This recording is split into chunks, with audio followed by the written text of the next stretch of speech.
Assalamualaikum warahmatullahi wabarakatuh. Di sini saya Arvin Husnadien ingin mempresentasikan bisnis cerdas tentang penerapan data mining dalam bisnis.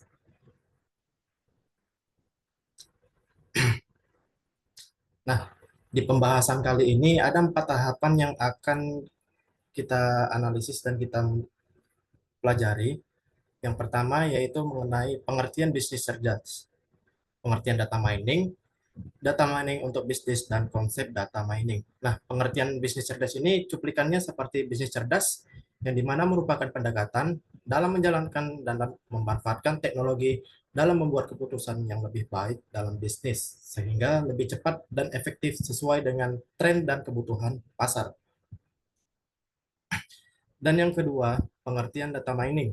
Data mining adalah proses untuk menganalisis data besar untuk menemukan pola, hubungan, dan informasi penting yang tersembunyi untuk membuat keputusan bisnis yang lebih baik. Yang ketiga, data mining untuk bisnis.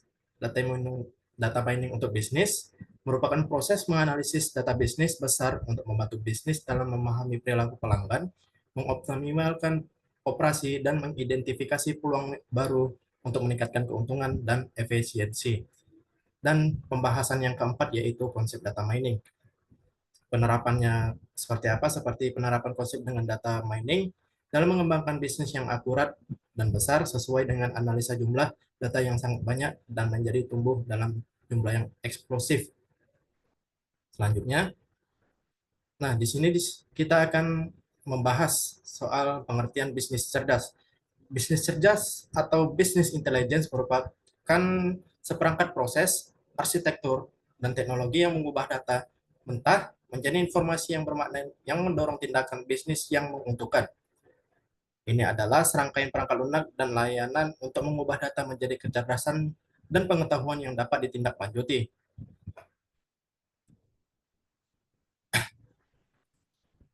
Bisnis BI memiliki dampak langsung pada keputusan strategis, taktis, dan operasionalis organisasi.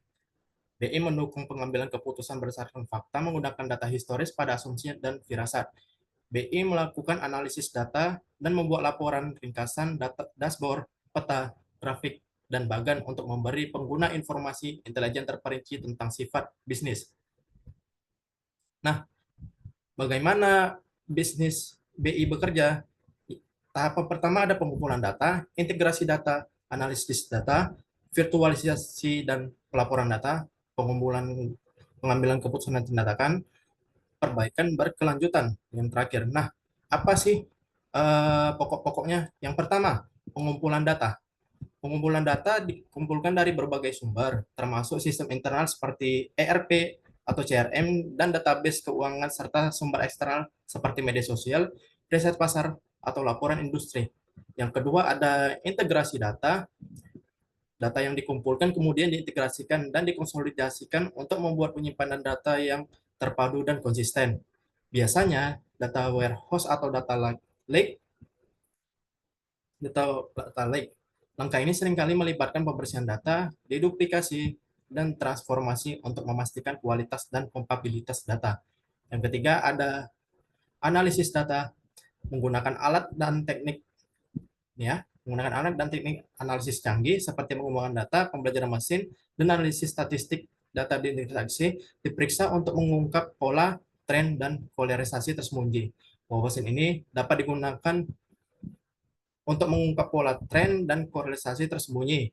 Wawasan ini dapat Wawasan ini dapat digunakan untuk menjawab pertanyaan bisnis tertentu atau untuk mengidentifikasi potensi, peluang, dan risiko. Dan keempat ada virtualisasi pelaporan. Visualisasi dan pelaporan data yang dianalisis diubah menjadi representasi visual yang mudah dipahami, seperti bagan, grafik, dan dashboard. Visualisasi ini membantu membuat keputusan dengan cepat memahami wawasan yang diperoleh dari analisis data dan membuat keputusan yang tepat. Yang kelima, ada pengambilan keputusan dan tindakan. Berdasarkan wawasan diperoleh dari proses BI, organisasi dapat membuat keputusan berdasarkan data dan mengambil tindakan yang tepat untuk mengoptimalisasikan operasi mereka, meningkatkan produk atau layanan mereka, dan meningkatkan kinerja bisnis secara keseluruhan. Dan yang terakhir, ada perbaikan berkelanjutan. Proses BI bersifat siklus dan iteratif dengan organisasi mengumpulkan data baru, memperbarui analisis mereka, dan menyempurnakan strategi mereka. Pendekatan ini memungkinkan bisnis untuk beradaptasi dengan perubahan kondisi pasar dan mempertahankan keunggulan yang kompetitif. Nah, data mining, pengertian. Data mining adalah proses menemukan pola, hubungan, dan informasi berharga dalam kumpulan data besar menggunakan teknik statistik, matematika, dan kecerdasan buatan. Proses ini melibatkan ekstraksi pengetahuan dari data yang tampak atau acak tidak struktur, dengan tujuan untuk mengidentifikasi tren atau wawasan yang dapat mendukung pengambilan keputusan. Data mining sering digunakan untuk berbagai bidang seperti pemasaran, keuangan, kesehatan, manajemen rantai pasokan untuk meningkatkan efisiensi dan efektivitas operasional. Nah, tujuan data mining itu apa? Tujuan data mining ditujukan untuk mencari pola penting dari data yang tidak bisa kita temukan secara langsung, mengingat jumlah data yang sangat beragam dan faktor-faktor yang dapat mempengaruhi pola tersebut. Tujuan menggunakan data mining adalah agar pola-pola tersebut dapat dimanfaatkan untuk menghasilkan sesuatu yang berguna bagi perusahaan. Nah, proses data mining. Data mining melakukan proses analisis terhadap tumpukan data yang ada, namun prosesnya tidak sama dengan proses analisis statistik biasa, karena dalam data mining tidak dilakukan penarikan hipotesis sehingga pada analisis statistik. Nah, ada 6 operasi yang biasa digunakan dalam data mining, yaitu asosiasi, klasifikasi, regresi, time series, cluster, dan sequence. Asosiasi digunakan untuk mengenali perilaku yang ada pada kejadian kasus yang terjadi. Klasifikasi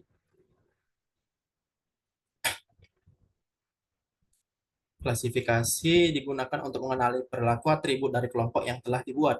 Regresi digunakan untuk memperkirakan nilai di masa mendatang berdasarkan data sebelumnya. Time series digunakan sama dengan regresi, namun perkiraan data hanya bergantung pada waktu. Cluster digunakan untuk pengelompokan klasifikasi dengan menggunakan neural network atau statistik. Sequence digunakan mirip dengan asosiasi, namun kejadian-kejadian yang terjadi akan dihubungkan. Data mining untuk bisnis. Nah, pengertiannya. Pengertian data mining untuk business intelligence adalah cara-cara untuk mengembangkan business intelligence dari data yang dikumpulkan, diorganisir, dan disimpan oleh suatu organisasi. Teknik-teknik dalam data mining sangatlah luas sekali dan digunakan berbagai organisasi untuk mendapatkan pemahaman yang lebih baik.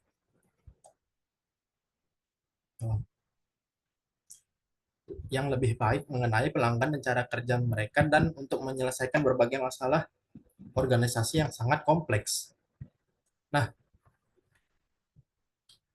dalam seri ini kita akan mempelajari data mining sebagai eh, teknologi pendorong bagi bisnis intelligence, mempelajari proses-proses standar dalam melaksanakan proyek-proyek data mining, memahami dan membangun keahlian dalam menggunakan teknik-teknik data mining yang populer, mengembangkan pengetahuan mengenai berbagai tools software yang ada dan membedah berbagai macam mitos dan jebakan dalam data mining. Untuk selanjutnya, nah, konsep data mining itu seperti apa? Yang pertama adalah pengumpulan data. Pengumpulan data diambil dari berbagai sumber, seperti interaksi, penjualan, interaksi pelanggan, media sosial, dan sistem internal. Prapromosisan data. Data dikumpulkan, dibersihkan, difilter, dan diintegrasikan untuk menghilangkan ketidakkonsistenan dan memastikan kualitas data. Eksplorasi data. Analisis awal data dilakukan untuk memahami struktur data, mengidentifikasi anomali, dan memilih teknik data mining yang tepat. Eksplorisasi data. Pemodelan yang keempat, algoritma data mining diterapkan untuk membangun model yang dapat mengidentifikasi pola dalam data. Yang kelima ada evaluasi model. Model yang dibangun dievaluasi untuk memastikan keakuratannya dan kesesuaiannya dengan tujuan bisnis. Dan yang terakhir ada implementasi dan pemantauan, yaitu hasil dari data mining diterapkan dalam operasional bisnis atau dan dipantau secara berkelanjutan untuk aktivitasnya. Nah, aplikasinya bagaimana? Yang pertama itu ada pemasaran. Nah, pemasaran ini menyesuaikan kampanye pemasaran dengan segmentasi pelanggan berdasarkan preferensi dan perilaku mereka. Yang kedua ada penjualan, memprediksi penjualan di masa depan, mengidentifikasi produk atau layanan yang paling laris, dan mengelola inventaris yang lebih efisien. Yang ketiga, manajemen risiko. mengidentifikasi potensi penipuan, menganalisis risiko kredit, dan memperkirakan kemungkinan default. Yang keempat, mengoptimalisasi manajemen inventaris, perancangan distribusi, dan pemenuhan permintaan. Yang kelima, ada layanan pelanggan, identifikasi masalah umum yang dihadapi pelanggan dan menawarkan solusi yang dipersonalisasi untuk meningkatkan kepuasan pelanggan. Dan yang terakhir, ada keputusan strategis, mendukung pengambilan keputusan strategis dengan memberikan wawasan berbasis data tentang tren pasar dan perilaku pelanggan. Nah, itu saja yang dapat saya jelaskan. Lebih kurangnya saya mohon maaf. Apabila saya memiliki kata-kata, saya mohon maaf, Bu. Sekian UTS presentasi dari saya. Terima kasih.